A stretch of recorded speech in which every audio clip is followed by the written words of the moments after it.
Nah, kita review singkat aja. Teman-teman di sini belajar 3 poin ini ya. Konsep dasar dari sinyal analog dan analog interface pada microcontroller ya. Dalam hal ini di ESP32 kayaknya. Kemudian ada ADC dan DAC. ADC analog to digital converter. DAC kebalikannya ya, digital to analog. Oke, kemudian di bagian pertama ini tentang analog sinyal ya. Oke, karena sebagian besar sinyal yang ingin kita ukur adalah sinyal analog. Nah, sinyal analog ini sifatnya kontinu ya, memiliki nilai tak terbatas. Oke, beda ya. Jadi teman-teman di poin ini harap bisa membedakan eh, beda perbedaan analog sinyal dan digital sinyal ya, sinyal analog sama sinyal digital gitu. Nah, kemudian kalau di apa beberapa ya interface untuk SP3 mengeluarkan digital mulai dari GPIO ya, ada sebagai output atau input, kemudian ada SPIO ya yang spesifiknya kemarin udah belajar I2C, SPI, UART ya, I2S. Nah, kalau di analog ada beberapa poin ini ya, ADC, DAC, PWM, dan touch sensor. Nah, untuk yang sesi ini ADC dan DAC dulu. Oke, analog to digital converter. Nah, kita lihat di sini intinya kita lihat nih sistem yang akan membaca itu kan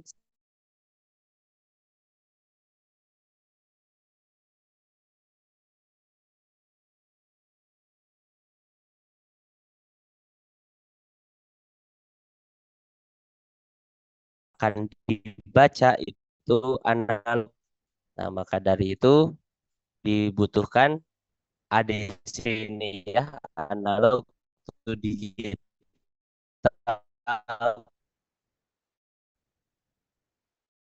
converter, ADC sinyal digital oleh perangkat digital gitu ya. Nah, kurang lebih seperti ini.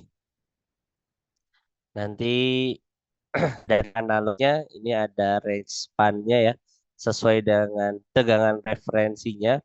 Di ESP32 misal 0 sampai 3,3 volt. GV referensinya ada N bit ADC. Nah, jadi gantung nih ya,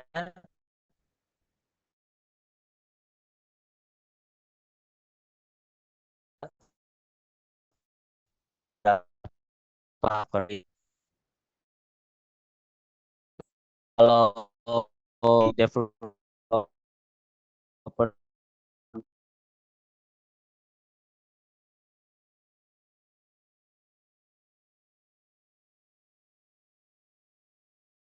GPIO yang di apa setiap masing-masing GPIO itu punya eh, identitasnya ya berupa angka nih ya. Misal GPIO 23 gitu ya di sini. GPIO 1, GPIO 3. Nah, di GPIO ini juga dia punya karakteristik lain nih. Misal kayak kemarin I2C itu berarti GPIO 22 ya yang ini gitu. Jadi kalau mau menghubungkan ke ke modul I2C berarti teman-teman bisa menghubungkan ke GPIO 22 untuk SCL-nya, GPIO 21 untuk SDA-nya gitu ya. Kalau SPI ini GPIO 23 MOSI-nya, GPIO 19 MISO-nya, GPIO 18 CLK-nya ya. Kemudian ada chip select-nya dan sebagainya gitu ya. Nah, begitu juga dengan analog. Nah, untuk ADC ya, untuk ADC kita lihat ada keterangannya yang di sini ya. ADC di sini.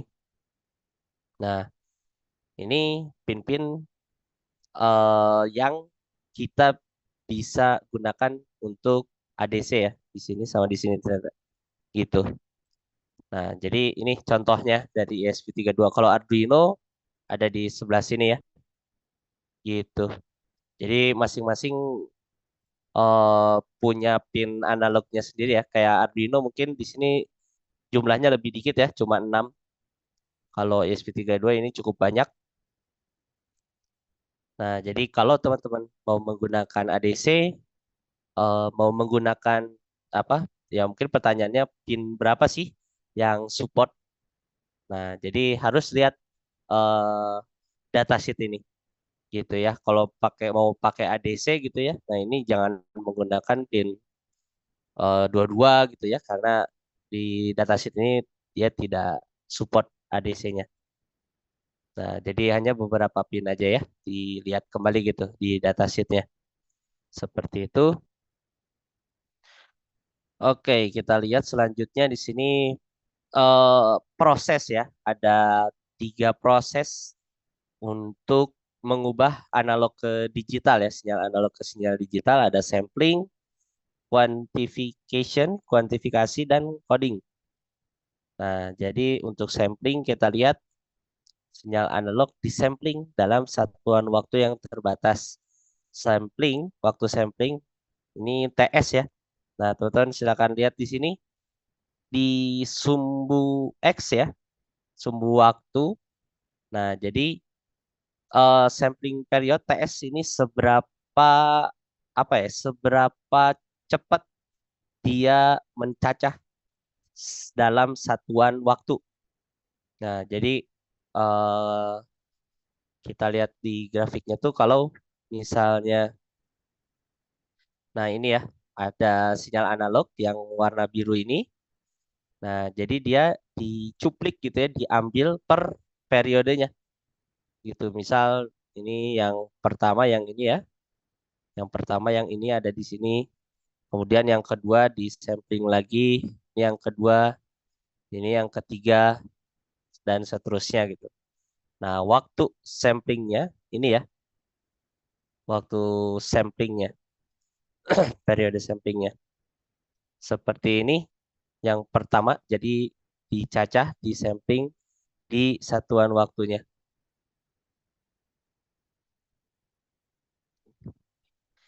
Kak, TS ini nilainya apakah sama dengan frekuensi clocknya?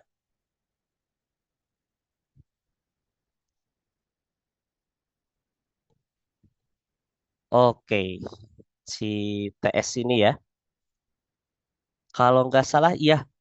Jadi, bentar ya, saya sambil browsing dulu nih. Betul, jadi di setiap microcontroller kan dia punya ininya ya, frekuensi clocknya ya. Nah, kalau saya nggak salah ingat, jadi itu juga menentukan si sampling periodenya gitu. Betul.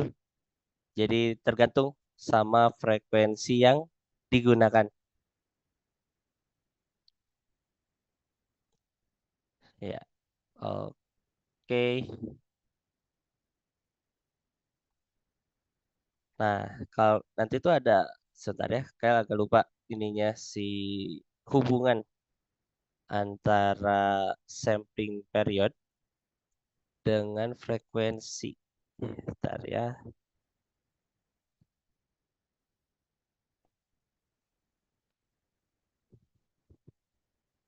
Oke, nanti menyusul deh ya. Kita lanjut dulu. Yang selanjutnya, proses yang kedua itu kuantifikasi. Nah, jadi kalau yang udah sinyal yang telah disampling akan dicacah. Nah, ini berdasarkan si sumbu Y-nya ya. Nah, yang Q ini nih. Mana sih? Ini ya. Nah, si Q ini. Jadi kalau yang sebelumnya sampling itu di satuan waktu dia menentukan seberapa apa ya, tanda kutip seberapa rapat ya sinyal di sampling. Nah, kalau ini seberapa rapat ininya kuantifikasinya ya di sumbu Y-nya. Nah, yang ini nih. Nah, kalau sampling period eh, yang TS ini ya, jarak di sumbu X-nya. Nah, kalau kuantifikasi ini yang sumbu Y-nya gitu. Nah, jadi misal contoh yang tadi ya, sinyalnya udah disampling nih, ada di sini gitu ya. Terus tadi ada yang di sini, ada yang di sini. Nah, setelah dikuantifikasi, nah yang di antara apa ya? Di sini kan ada garis-garis Q-nya ya. Nah, kalau misalnya ada di tengah-tengah eh, kuantifikasi ini, nah dia akan digolongkan ke eh, bawahnya ya, seperti ini. Jadi nanti yang dipakai yang bawahnya. Yang ini juga, jadi nilai ini akan sama gitu. Gitu. Jadi di ya dikuantifikasi, jadi sesuai sama si Q-nya ini, resolusinya ya, gitu. Oke, itu proses yang kedua. Jadi simpelnya untuk yang pertama itu di sumbu X-nya ya samplingnya. Kalau yang proses yang kedua itu di sumbu Y-nya, resolusi pencacahnya. Nah, selanjutnya itu hasilkan kode digital untuk setiap sampel. Nah, mencocokkan kode digital dengan setiap sinyal yang masuk. Oke, nah di sini karena sudah ada, jadi nanti di sumbu Y-nya ini berupa resolusi ya. Misal kalau dalam microcontroller, misal kita ambil yang ESP32 gitu ya contohnya. ESP32 ini kan 0 dalam volt misalnya 0 sampai 3,3 volt ya. 0 sampai 3,3 volt untuk apa? Tegangannya ya, untuk tegangannya. Nah, nanti dalam resolusi ADC, nah ESP32 itu 12 bit ya, 12 bit. Nah, 12 bit itu berapa sih? 2 pangkat 12, 4096 ya kalau nggak salah. 4095 ya karena nolnya dihitung. Gitu. Nah, nanti eh ya, jadi ini 0 sampai di sini ya N-nya 4095. Nah, nanti masing-masing ini dia punya codingnya ya, punya nilainya gitu. Dia berapa dalam resolusi 12 bit ini. Seperti itu proses ADC. Sekali lagi ada tiga ya. Ada sampling, kuantifikasi, dan terakhir coding. Nah, untuk tingkat akurasinya, nah kita lihat di sini, jika range tegangan terlalu besar, namun jumlah bitnya sedikit, maka akurasi yang dihasilkan juga kecil. Nah, jadi ini sebanding ya, semakin besar jumlah bitnya ya, nah maka itu semakin akurat juga gitu ya. Nah, jadi kalau range tegangannya besar, nah maka pakailah bit ADC yang lebih besar gitu untuk menghasilkan akurasi yang lebih akurat gitu. Jadi ini ya tingkat akurasi itu ditentukan sama sampling rate, semakin besar sampling rate dan semakin tinggi juga resolusinya gitu. Nah, ini ya contohnya. eh jadi ada satu sinyal. Nah, semakin tinggi sampling rate-nya, semakin rapat ya, maka semakin detail gitu ya sinyal analog yang di sampling, yang dicacah. Begitu juga dari resolusinya ya, si kuantifikasinya ini. Semakin tinggi resolusinya, semakin rapat juga ketika mencuplik si sinyal analognya. Nah, jadi ya semakin besar sampling rate dan resolusi itu semakin akurat untuk sinyal analognya gitu. Oke, itu dari ADC. Ini silakan kalau ada yang mau ditanyakan atau yang mau dibahas lebih lanjut. Oke, di sesi selanjutnya ini ada praktikum. Oke, untuk praktikum eh, ya saya harap teman-teman sudah mencoba ya.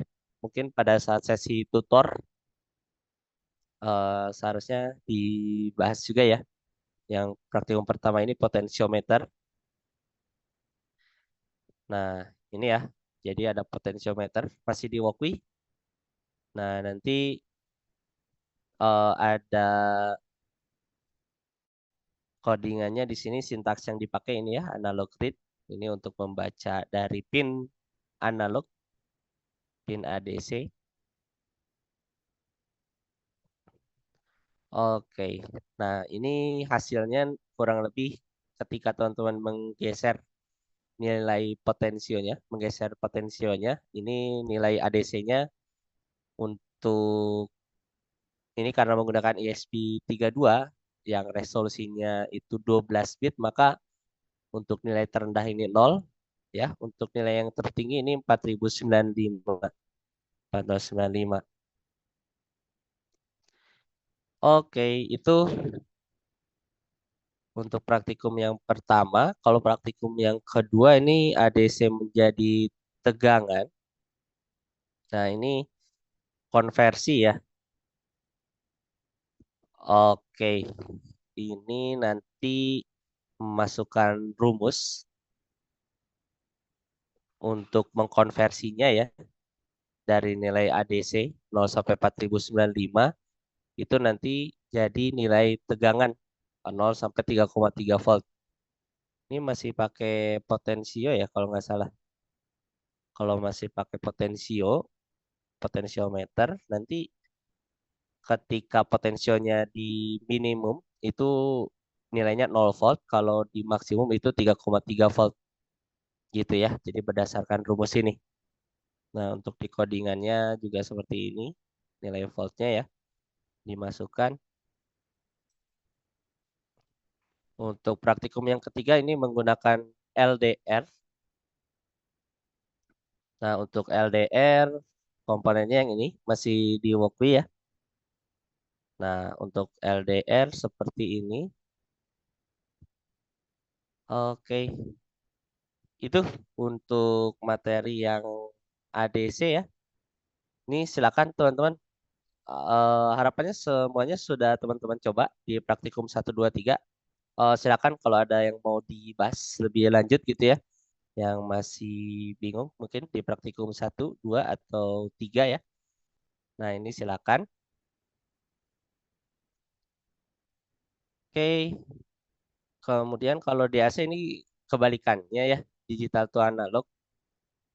DAC, Digital to Analog Converter, fitur pengubahan sinyal digital yang sebelumnya sudah disimpan itu kembali menjadi sinyal analog oleh perangkat digital.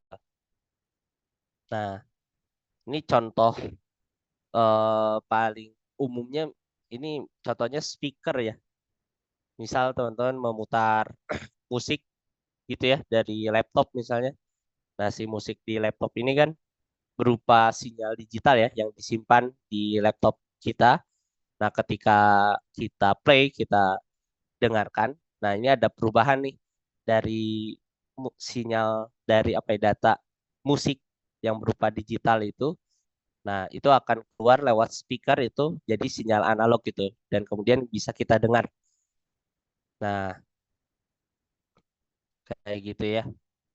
Prosesnya kebalikannya. Jadi dari coding ini ya. Nah, jadi ya dipetakan dulu gitu ya sesuai resolusinya. Nah, kemudian nanti akan menjadi sinyal analog gitu ya ketika dihubungkan. Jadi kebalikannya. Kalau yang ADC kan analog to digital, pertama dicacah dulu ya sampling rate-nya, kemudian dikuantifikasi dan decoding. Kalau ini udah ada codingnya, kemudian dipetakan sesuai dengan resolusinya. Nah, kemudian di ya tinggal disambungkan aja gitu ya si nilai sinyalnya. Kurang lebih gitu aja untuk DAC. Udah ya, langsung ke bahan bacaan dan tugas. Bahan bacaan ini PWM. Nah, ini mungkin untuk sesi berikutnya akan masuk ke sesi materi PWM. Nah, ini ada tugasnya ya. Untuk tugasnya ini buat formula nih, buat rumus konversi dari ADC ke lux ya, menggunakan komponen LDR. Nah, kemudian nanti diimplementasikan di Walkme ya, codingannya. Gitu. Oke. eh ini saya coba ini sih, saya udah nyoba cari untuk yang tugas ini. Gambarannya seperti ini. Sebentar.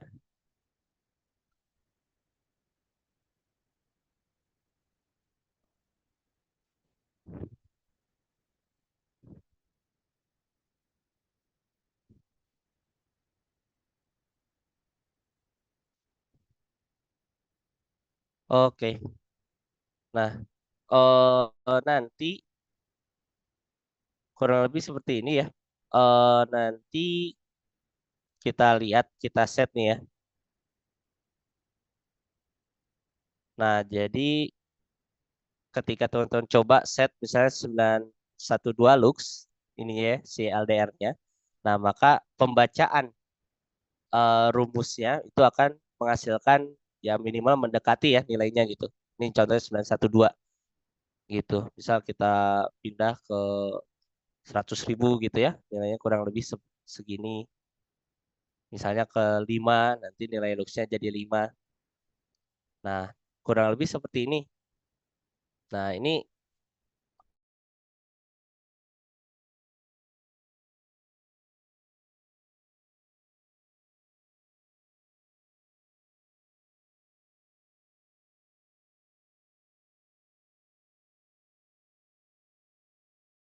pembuat project ini dia dapatnya dari mana si rumusnya ini ya. Nah, ini dapat keterangan karakteristik LDR ini katanya dari datasheet gitu ya. Maka dari itu di sini ada beberapa konstanta kayak gamma 0,7, ada resistor ini sebesar 50 gitu ya kalau kita baca dari codingannya gitu. Nah, ini setelah kalian coba sih cukup akurat gitu ya si rumusnya. Jadi sesuai lah dengan apa yang kita inputkan, dia output dari formulanya, rumusnya ini cukup mendekati nilainya gitu. Nah, ini cuma kalian belum tahu nih, belum browsing dari datasheetnya gitu. Nah, ini juga mungkin bergantung sama ADC value-nya. Jadi macam-macam ketika kalian eh, cari-cari itu kan orang-orang banyak menggunakan microcontroller yang resolusi ADC-nya beda-beda ya. Ada yang pakai Arduino mungkin cuma 8 bit, yang pakai ESP32 oke ini sesuai gitu ya 4095 12 bit dan lain-lain gitu. Nah, jadi kurang lebih rumusnya seperti ini. Nah, cuma kalian masih nyari nih eh apa ya, mungkin ada paper gitu ya atau datasheet yang menunjukkan si rumus ini ya. Nah, ini kalian belum bisa sampaikan nih ke teman-teman. Nah, mungkin barangkali teman-teman ada yang mau sharing untuk tugas untuk yang tugas ini ya di materi website work week kemarin saya nemu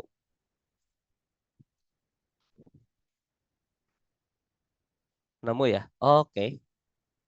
Oh, boleh mungkin dari Yoga apa sih tadi rumus konversinya ya?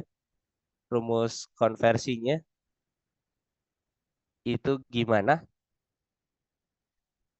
Nah, cuma ya ini kebetulan aja nemu ada yang ngerjain project dan mirip gitu ya input sama outputnya. Nah, barangkali teman-teman ada yang bisa menampilkan apanya ya istilahnya tuh teori dasarnya gitu ya. Teori dasar si rumus untuk mendapatkan lux ini nih si dari ADC dari nilai ADC ke luxnya. Nah, ini Share kalau screen belum juga. nemu nih. Oh ya, udah. Oke, silakan.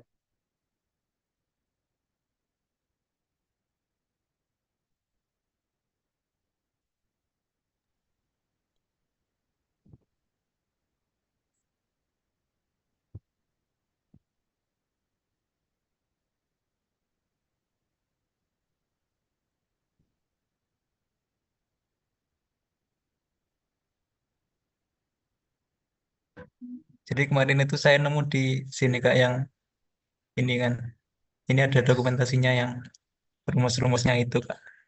Oh, di dokumentasinya ada ya.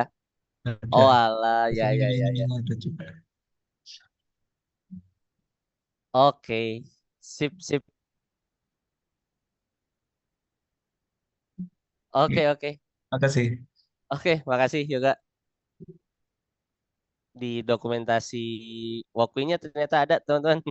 Jadi tadi boleh di-share juga si linknya untuk mungkin teman-teman yang lain sambil buka juga ya. Ternyata di dokumentasi walkthrough-nya ada tuh. Kayaknya ada sih dijelaskan juga di apa ya, di datasheet dari sensor LDR-nya walkthrough. Jadi kita refer ke sini aja sih. Ya insya Allah valid lah gitu.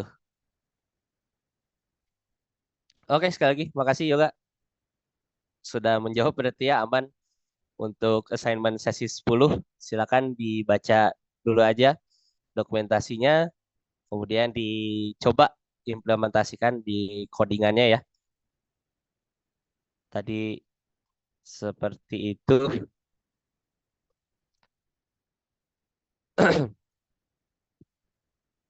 Oke. Ada lagi teman-teman yang mau ditanyakan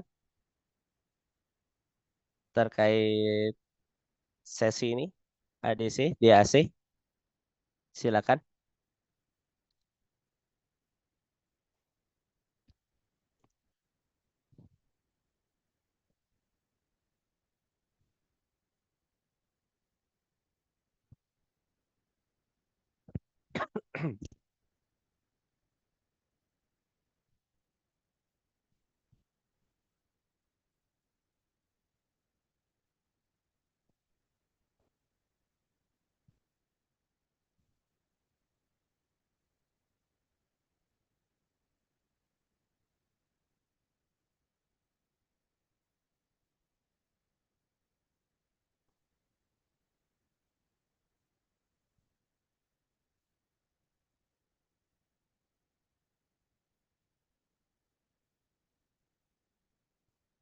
Oke, silakan. Sekali lagi mungkin ada yang mau menambahkan juga barangkali di materi ini atau ada yang mau didiskusikan, silakan.